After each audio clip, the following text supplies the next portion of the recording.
I'm trying new things with the camera. I film on my DSLR, but I bought a cheap one, and that one doesn't have a mic entrance, so I took up a lot of blankets like around me to see if the sound would stop echoing so much. I put the camera really close. This is really close. It's making me a little bit uncomfortable, but this is the camera that we have to work with.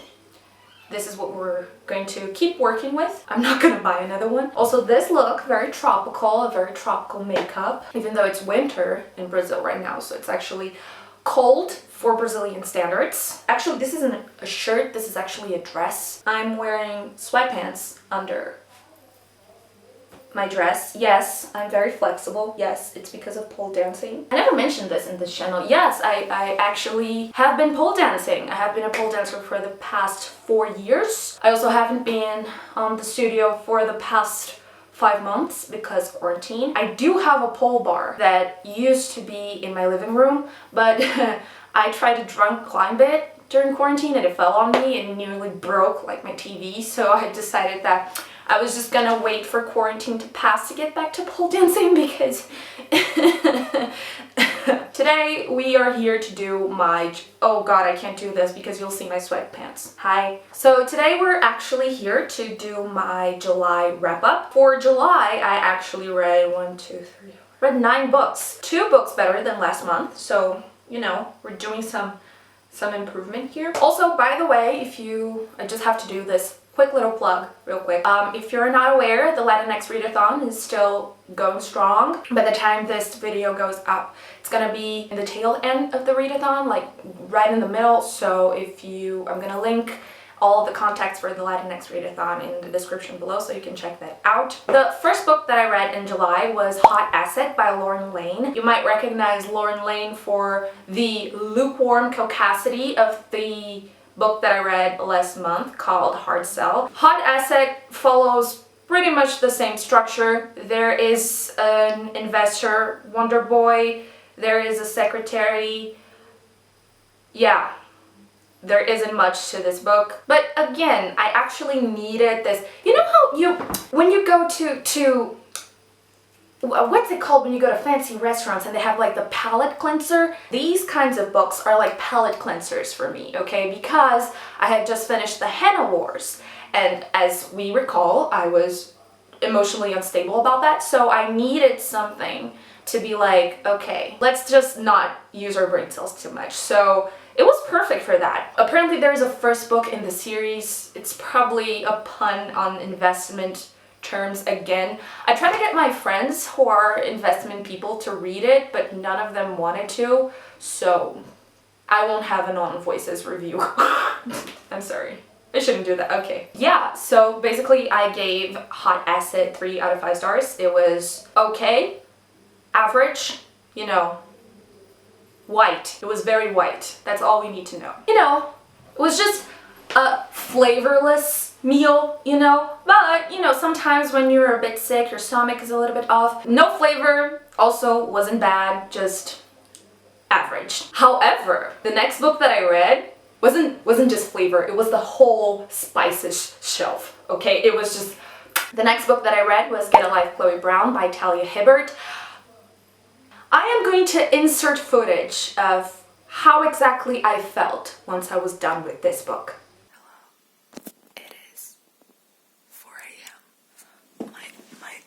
It's just... My dog is very confused. I'm a bit tipsy. Just a bit. I drank a whole bottle of wine and I read the entirety of Get Ahead, Chloe Brown in 3.5 hours. No, 3.5 hours.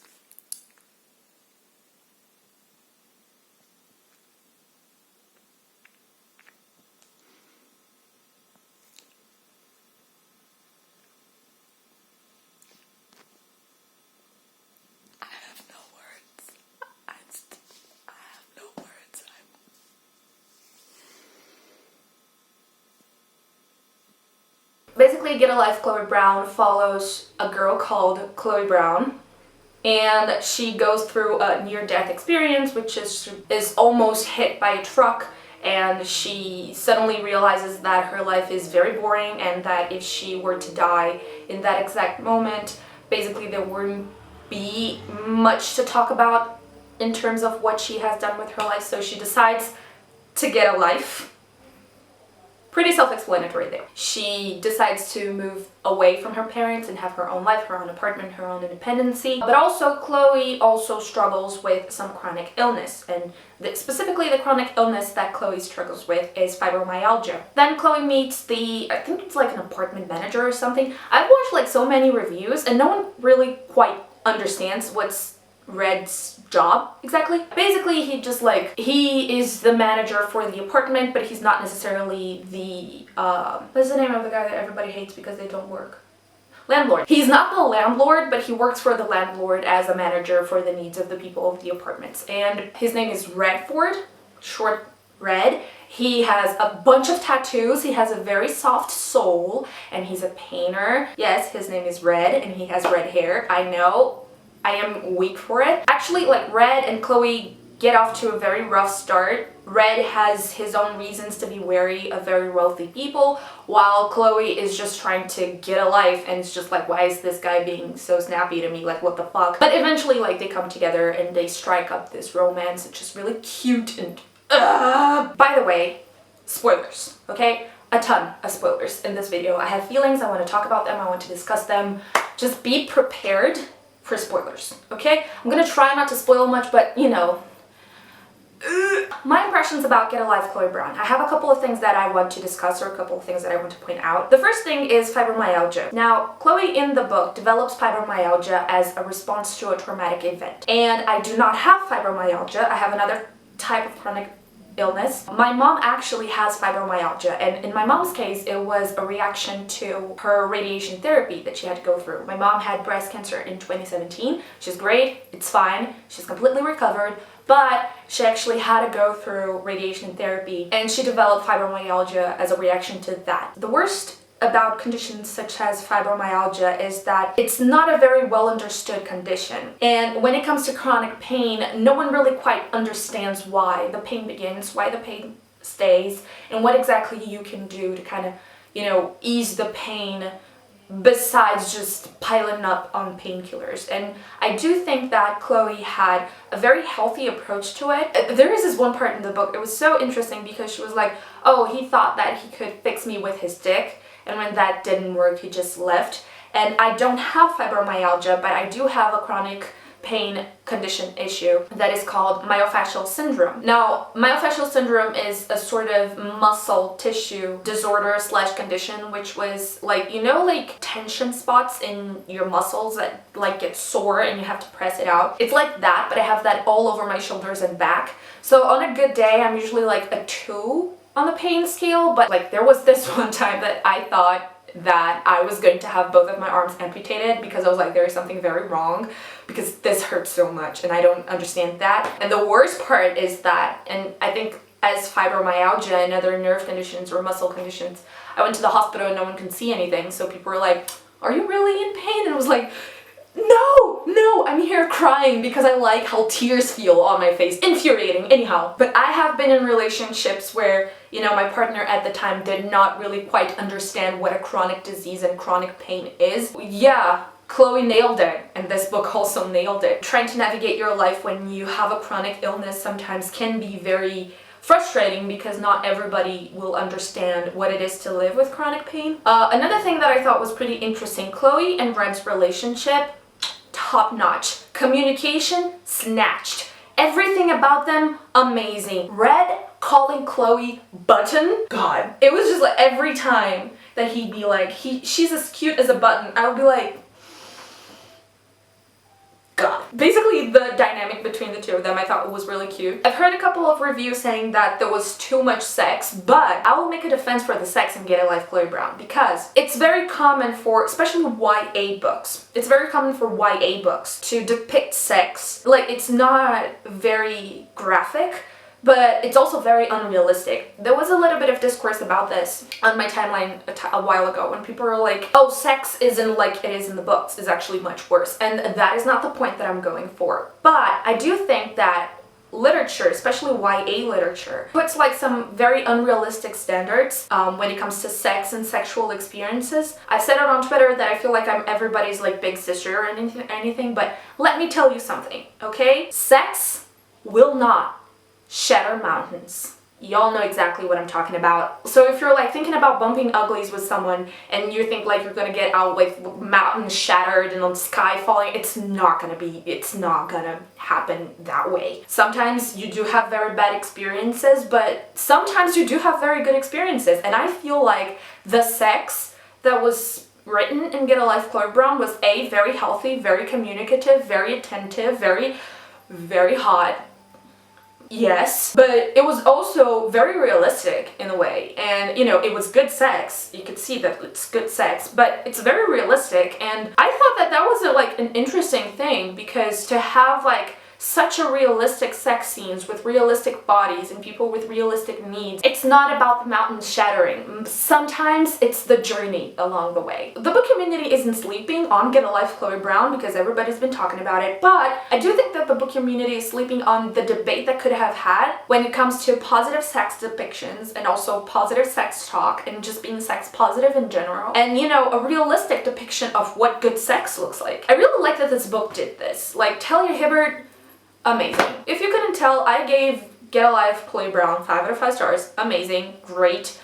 Next, I'm gonna talk about the next books that I read, like the two of them together, because I kind of read them one following after the other because ugh. And those were The Girl in the Tower and The Winner of the Witch. Both are by Katherine Arden, and they are book 2 and book 3 of the Winternight trilogy. I've mentioned the Winternight trilogy in this channel before, but I never really went in depth about why I love the Winternight trilogy so much. I've read The Bear and the Nightingale, loved it, amazing, 5 out of 5 stars, incredible, but I took my time with the rest of the trilogy because I knew that I was going to lose sleep over it, and that's what happened. So I was in a very okay spot at work and I could spend a little bit more time reading at night, and I read the 2 books.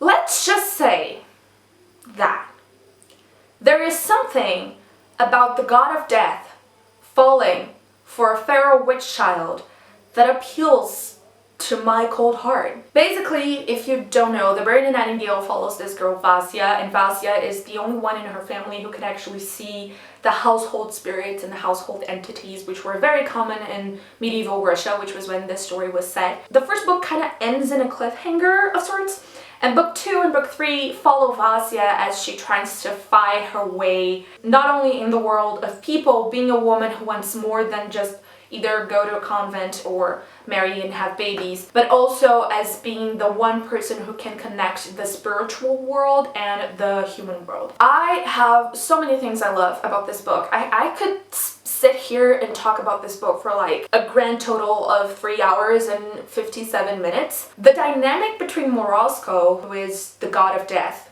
literal god of death, and Vasya is just amazing. Morozko basically needs Vasya and her bloodline to remember those household spirits. So the survival of the spirits in this world depends upon Vasya, her bloodline, and her people remembering. And Morozko is like, so Vasya, would you mind stop putting yourself in danger? You know, would you please just settle down, find a husband, get some children, be safe, and not make me worry about you anymore? And Vasya just turns to him and says, would you take all of that you just said, wrap it up real tightly, shove it up your ass, light up and pretend you're a rocket? And Morozko is just, oh my god, I'm in love. I am so weak for like the relationship and the way that Vasya is like, this is not going to happen as long as you're not forthcoming with me. Like, you need to tell me what's going on. And Morozko is like,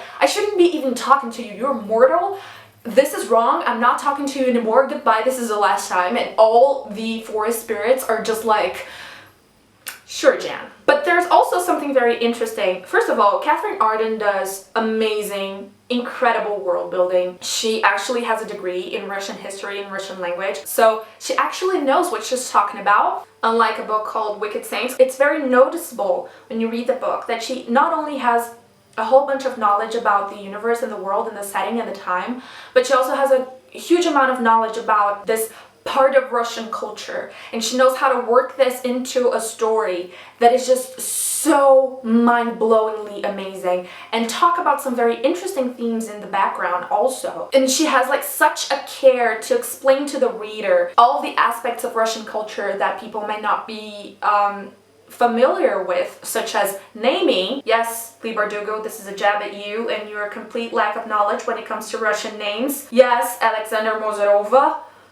I'm not even Russian and I was annoyed by that, so But Katherine Arden, none of that. It's just spot on. It's so careful when she talks about that culture, and she creates this world that is just so respectful to the source material, but at the same time it's its own thing. The second book in the trilogy specifically will dwell a little bit more on the political relations at the time. The story is set right before the Great War that actually created Russia as, you know, we know it. And Vasya just goes like straight into the middle of that. It's a very interesting look in the relationships between people, the importance of family, all the political structure of pre-Russia Russia. That does not make sense, but you understood what I meant. And it's beautiful because it highlights something that I thought was incredibly important, that there are many ways for women to be strong. And Vasya refuses to be in a traditional relationship with a traditional marriage.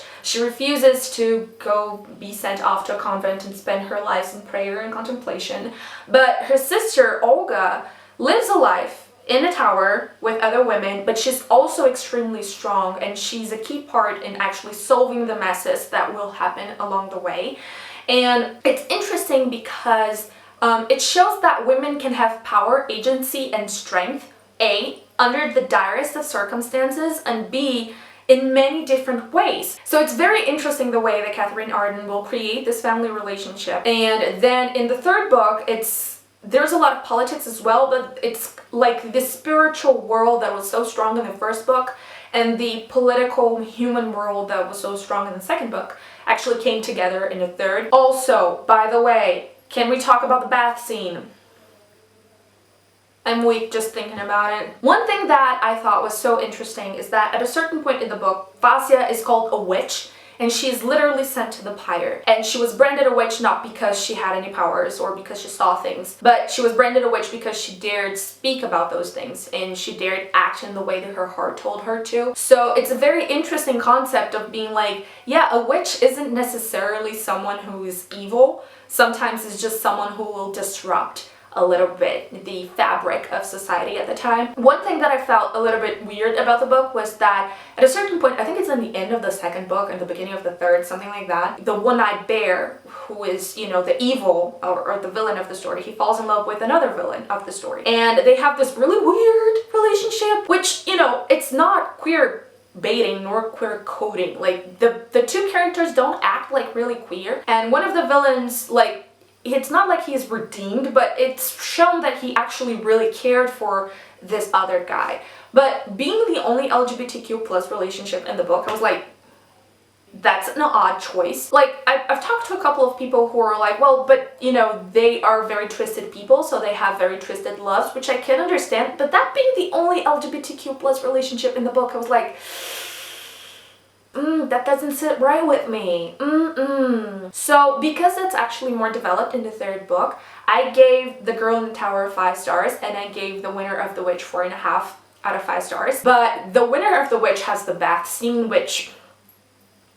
The next book that I read for the month of July is Sexing the Body by Fausto-Sterling. This is a book that I'm actually planning on making a full-length review on it. This was a reread, but because I think that this would be an incredible resource to have, especially in times as these. Fausto-Sterling is a biologist, and she's also a lesbian, and she's also a feminist. And she wrote Sexing the Body because she started hearing a lot of that same discourse that so many people online have been so keen to saying, J.K. Rowling, that the gender binary is somehow a biological construct, and anything that will stray from the gender binary and that will stray from the genders that we were assigned at birth would be a deviation from the actual biological structures of the body. She was very interested in seeing if that was something that was actually accurate, and she found that it is not. So, cutting like a very long story short, what Fausto-Sterling finds out in this book is that, first things first, the human body is not so easily defined. From the moment of conception to the moment that a human dies, that body goes through so many different changes and so many different ways in which gender can express themselves. You have a genital gender, but you also have a chromosomical gender, you have a mental gender, a cultural gender, you have a physiological gender, and not necessarily all of those things have to be tied together. So this is a very interesting fact that the human body isn't that easily categorizable, and it's not so easy to put a body in a binary category because it's just the human body will transcend that category. And the second thing is that she actually makes a very interesting research on intersex and transgender people throughout history. And she finds out that those people always existed. But because science and medicine in specific wasn't in the point where they could actually do anything about it, and she actually goes into many anecdotes of people who actually were outside of this gender binary. What she discovers and what she proposes is that when science and when medicine is able to actually reinforce the gender binary, it is the moment upon which those expressions of non-binary existences, but also transgender experiences, agender experiences, gender fluid experiences, actually will start to be medicalized. You know, they will start to be fit into those specific categories. So she says that even though, of course, we have different biological structures, that doesn't mean anything, because there are many ways upon which the human body can exist, and more importantly, culture has a huge impact on how the human body is actually produced. So what she says is that it's impossible to separate nature from nurture, because the way that we live our lives can actually directly impact like how our brains are formed or how our brains are wired. It's interesting because, you know, different experiences from birth to the time you die can actually shape your brain in different ways and have different effects. It's impossible for you to say that something is only cultural and that something is only biological, because it's always a very weird mix of the two. And of course we can go in deep, like why do we sustain those gender binaries? What is so important about the gender binary that we have to sustain that? What is the purpose of that? Who benefits from a strict gender hierarchy? And, you know, that's a question that we can sit down and, you know, talk about it for ages. But I think that face value, what Fausto-Sterling presents in this book is just so invaluable and so resourceful. One problem that I do have with her writing is because I read this as an academic book, and my rating style for academic book is actually very different. I will rate a book on, you know, how helpful it is for my research and etc. It was a very fun time when I read Ayn Rand. If I could give negative 500 stars, I would give negative 500 stars to The Fountainhead. At certain times, like, this book would repeat itself a lot, and also there was a lot of biology talk that just like flew right over my head. So I gave this book 4.5 out of 5 stars because it wasn't as helpful for what I was looking for. But I would strongly suggest people picking Sexing the Body Up. This is just like a punch on the face of transphobes, a punch on the face of bigots. That's a great resource to have if you're trying to be an advocate for people or if you're trying to advocate for yourself. Usually people who are like, I'm not a transphobe, I'm just gender critical, will use academic writing, academic thinking to kind of like back their own bigoted thinking. And I think that sometimes we have to fight fire with fire, and there is so much research and so much academic work that is produced that actually backs the claim that we're making that everyone is valid in their gender expressions and in their gender identity. So yeah, great book. Check it out. Amazing. The next book that I read, I finally was done with Psychic Life of Power by Judith Butler. This book made me feel like an idiot. This book made me feel dumb. I thought that I was losing brain cells while I was reading it. I thought that I was never even taught how to read because it felt like I was just looking at weird symbols in a page when I was trying to get to it. So it was a miserable experience, and I gave this book 5 out of 5 stars. I read this book for college, okay, and this is going to be like very academic college talk, but I read Psychic Life of Power because I'm interested in philosophy of subject. Now, the subject is a philosophical, legal, and psychoanalytical figure that is a person who has been subjected to power. So we're all born as individuals, but we become subjects as long as we are walking around in society and living our lives. I'm interested in that because, of course, law has a figure called the subject or a legal subject in some legal traditions. I think in the US it's called a legal person. A legal subject is basically a person who is subjected to what's written in the law as a whole. The legal subject under the law has rights and they have duties as well, and it's basically what you need to be understandable within the whole concept of law. And what I'm trying to study and what I came across in my thesis is that not all legal subjects are created the same. If we're talking about how the law will apply differently to different people, if you think about, the treatment that African American people have in the United States and white people have in the United States for the exact same perceived crime, then you'll understand pretty clearly what I'm talking about. I'm talking about how the law will differentiate between people and hide behind a whole discourse of impartiality and rationality when it's still discriminating against people. And what I want to understand in my thesis is that how that comes to be, if this is something that can be overcome by the law or if this is something that is necessary for the law to exist. I got way too carried away there. Anyway, it's a very deep philosophical, psychoanalytical thinking, psychoanalytical philosophy, and basically Psychic Life of Power wants to understand the process upon which power will act on the psyche of the subject and how we will internalize power and internalize the dispositions of power in life. It was a terrible time. I had a terrible time. It was extremely helpful. I'm quoting all of that in my thesis because academic life just makes me feel so miserable all the time. I love it. So the next book that I read was Women, Witch Hunting and Witches by Silvia Federici. What Silvia Federici argues in this book is that witch hunting and the witch hunts in medieval Europe weren't necessarily the dying breath of a very misogynistic and superstitious society, but it was actually the necessary condition for capitalism to actually flourish. What she says is that women held not only a knowledge about the human body and the reproduction system and the reproduction work that was incredibly necessary for capitalism, because capitalism actually needs a tight hold on the labor force that exists, but also was the way that they found to push women into being compliant to the necessary type of unpaid work and unpaid labor that they would have to perform under capitalism, because they would need to be pushed into doing that reproductive work, and that is cleaning, cooking, and making sure that the labor force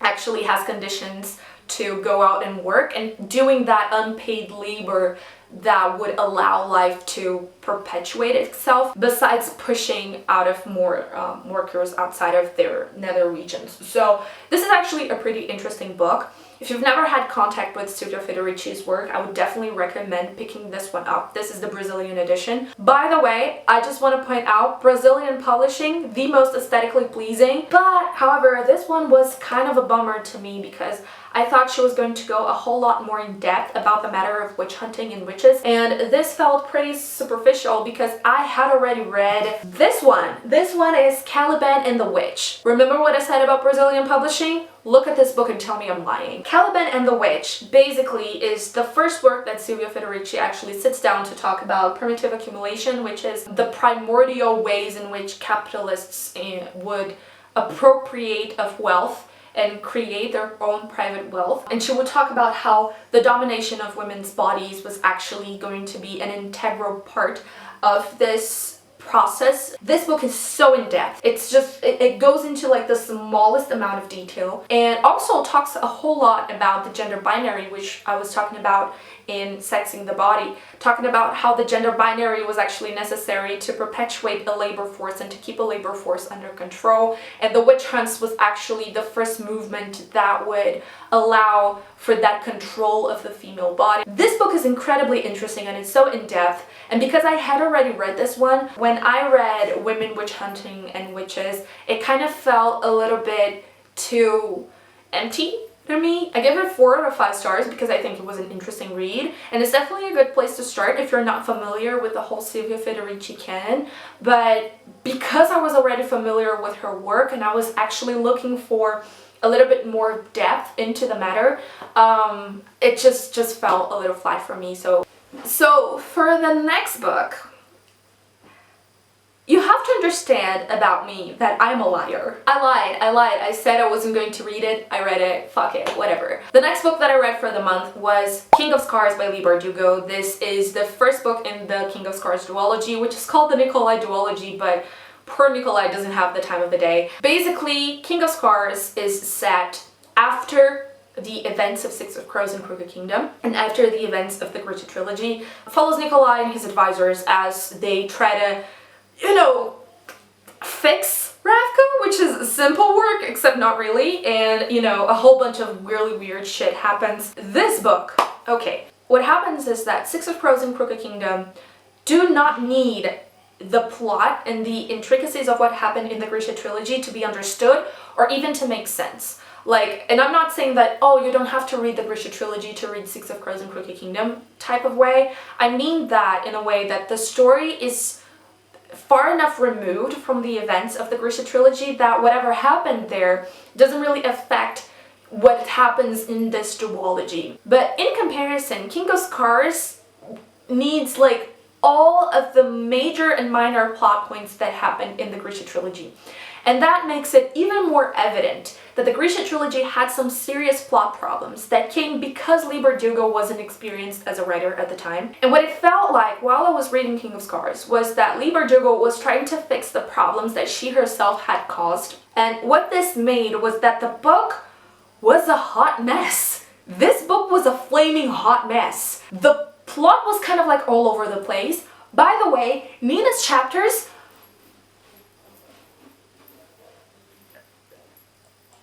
why would you do that? Before I read King of Scars, people are like, oh, I hate Nina's chapters, I hate Nina's chapters. And I was like, why would you? Nina is so nice, why would you hate? I know. I would like to apologize. I hate it too. I hate it too. And it's not because Nina's chapters are bad. It's not that. And that's what makes me even angrier. Nina's chapters tell an incredible story, right? They talk about something so horrifying, but so interesting to this world that they're trying to live in as Grisha, and goes really in depth about this, not only her new powers as a corpse witch, but also how even though people can hate you, profoundly, put you in a pyre and burn you because of the way that you were born, in the moment that you have something that they need, they're going to use you and they're going to bleed you dry, and it's going to be horrifying. And I think that Nina's chapters tell this narrative so well, but for some goddamn reason, this story that was incredibly important kept cutting the flow of the main plot. And that was so infuriating because every time that I felt like I was going to pick up on the plot and I could read the book, the whole flow of the story was cut short by a Nina chapter.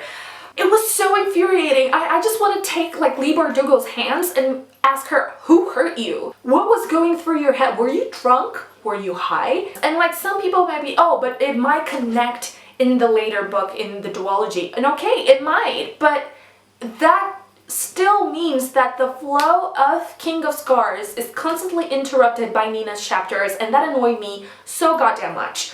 So that was something that was infuriating. Of course, it was not only bad things. Zoya and Nikolai's interaction, amazing. I love them. I am here for the Zoya lie. I want them to stay together. I need them to stay together. But I do feel like the plot and the entire plot of King of Scars was meant to solve problems, and it felt like Leigh Bardugo was kind of rewriting the things that happened in the Grisha Trilogy, And I was reading the things and I was like, that's not how I remember this. It felt a little bit like a gaslight, like this is not how I remember things going down. And it really wasn't. It really wasn't. Like she was trying to make her own book better by rewriting it in another book. If it sounds confusing, it's because it's confusing in the book as well. And then we reached the final quarter of the book. And I will insert footage of how I felt.